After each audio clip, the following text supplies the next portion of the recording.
ODI format में पाकिस्तान की जानब से तीसरा फास्टेस्ट 100 और नाम है साइम अयूब। अस्सलाम वालेकुम गाइस, आइज़ोन स्पोर्ट्स में खुश आमदीद। 50+ शुक्र है यार, किसी पाकिस्तानी यंगस्टर की भी तारीफ करने का खुल के मौका जो है वो मिल रहा है।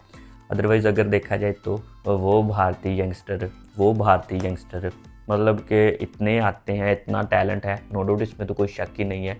हर दूसरे तीसरे मैच के बाद जो है वो तारीफ़ों के पुल बांधने पड़ते हैं। रिसेंटली अगर देखा जाए तो मैंने वीडियो जो है वो एक डाली थी यशस्वी जायसवाल पे, और बनती भी, बट अभी जो है वो टाइम हुआ चाहता है साइम अयूब की तारीफ़ों का, और तारीफ़ जो है वो बनती है। 100 है, और 100 ये मैटर नहीं करता कि किस कंट्री के अगेंस्ट है, किस बॉलिंग लाइनअप के अगेंस्ट है। और देखा जाए तो जिम्बाब्वे अपनी कंडीशन में बॉलिंग लाइनअप इतनी कोई आसान नहीं है। जिस तरह से उन्हें ट्रीट करना चाहिए था उस तरह से ट्रीट किया, और एक शानदार 100 जो है वो साइम अयूब के बल्ले से आया।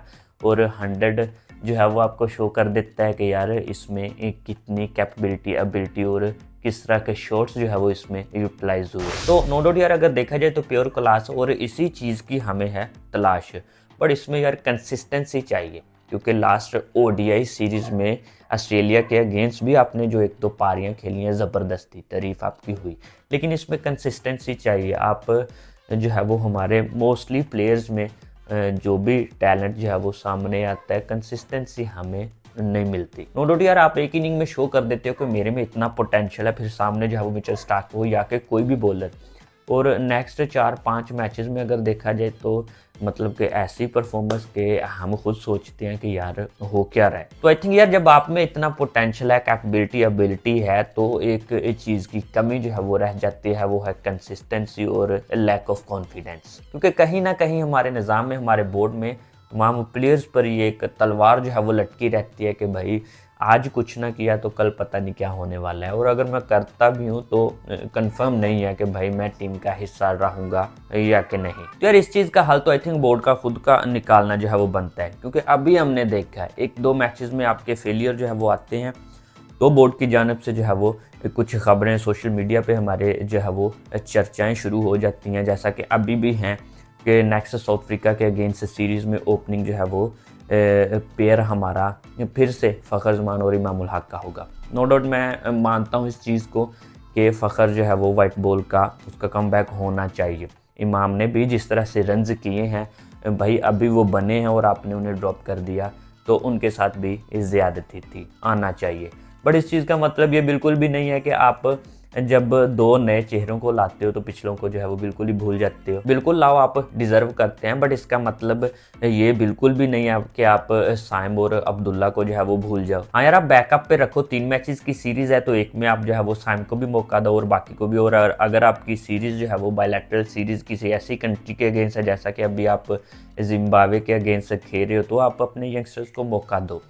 बट सवाल ये भी पैदा हो जाता है कि भाई पिछले काफ़ी अरसे से हमने बहुत सारे यंगस्टर्स जो है वो आजमाए हैं, लेकिन उनकी कारकर्दगी, उनके करतूत वो भी हमारे सामने हैं। और इन नामों का अगर मैं परफॉर्मेंस के साथ जिक्र करूँ तो आई थिंक वीडियो जो है वो काफ़ी लंबी हो जाएगी, जिसमें सलमान अली आगा और इरफान खान न्याजी, हसीबुल्ला, घूम घुमा के जितने भी नाम आते हैं, उनकी जो कारकर्दगी है वो सभी के सामने है। इस वक्त अगर बात की जाए तो नो डाउट साइम अयूब के बल्ले से रन हैं, और लास्ट के 3-4 मैचेस ओडीआई अगर देखे जाएं तो हमारे ओपनर की जानब से रन आए हैं तो हम इजीली जीतते हैं। बट मिडिल ऑर्डर हमारा जो है वो करतूत जो कर रहा है वो सभी के सामने है। बट यार यहाँ पे बात करेंगे सिर्फ साइम अयूब की ही। 151 बॉल पे, और पाकिस्तान में अगर देखा जाए तो ओडीआई फॉर्मेट में शाहिद अफरीदी के 2 100s के बाद तीसरा ये फास्टेस्ट 100 है, जिसमें यार अगर देखा जाए तो साइम अयूब की जानब से शानदार और जानदार बैटिंग जो है वो हमें देखने को मिली, और नो डाउट तारीफ बनती है।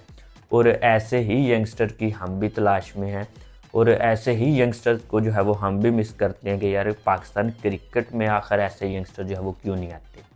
बाकी साइम अयूब के हवाले से अगर बात करूं तो रिसेंट काफ़ी अरसे से जो है वो उन्हें मुसलसल मौका दिया जा रहा है, जिसमें शॉर्ट ऑफ फॉर्म में T20 भी है, टेस्ट भी है, लेकिन इतनी कोई खातर खकार करदगी नहीं रही। बट ओडीआई में अगर देखा जाए तो आई थिंक उनका 5वां ओडीआई है, 3 जो है वो रिसेंट ऑस्ट्रेलिया के अगेंस्ट और 2 अभी, और इनमें ओवरऑल परफॉर्मेंस उनकी देखी जाए तो ज़बरदस्त है। एक 100 है और एक आई थिंक ऑस्ट्रेलिया के अगेंस्ट 80+। तो भाई यहाँ पे तारीफ बनती है, जैसा कि मैंने बोला कि भाई थक गए हम इंडियंस जो है वो यंगस्टर्स की तारीफ करके, जैसा कि उनके यंगस्टर आते हैं तो भाई देख के जो है वो थोड़ी हैरानगी होती है कि यार कहाँ से टैलेंट जो है वो निकल के आता है, और हम भी इस चीज़ को मिस करते हैं। और रिसेंट 1-2 वीडियोस में मैंने बोला भी, जब हमारे यहाँ भी ऐसे यंगस्टर जो है वो उठ के आते हैं तो नो डाउट भाई हमारा भी जो है वो खुशी होती है और तारीफ करने को दिल करता है। बाकी ओवरऑल अगर देखा जाए तो 100 जो है वो शानदार था। होपफुली के सैम यूब की जानब से ये कंसिस्टेंसी चलती रही, क्योंकि इसी चीज़ को मैंने मेन जो है वो डिस्कस किया है कि भाई पोटेंशियल कैपेबिलिटी एबिलिटी आप में 1-2 मैचेस में तो दिखाई देती है, बट उसमें कंसिस्टेंसी नहीं। एक 100 आप कर देते हो, बाद में 2-4 मैचेस में जिस तरह से मायूस करते हो, होपफुली के साइम की जानब से कुछ ऐसा ना हो। और जिस तरह से आउटस्टैंडिंग उन्होंने नॉक खेला है, ऐसे मजीद नॉक्स जो है वो आइंदा भी हमें मुख्तलिफ बाकी फॉर्मेट्स में भी देखने को मिले। इस वीडियो में यहाँ तक कि नेक्स्ट वीडियो में आने वाले टॉपिक के साथ दुआओं में याद रखिएगा। अल्लाह हाफिज़।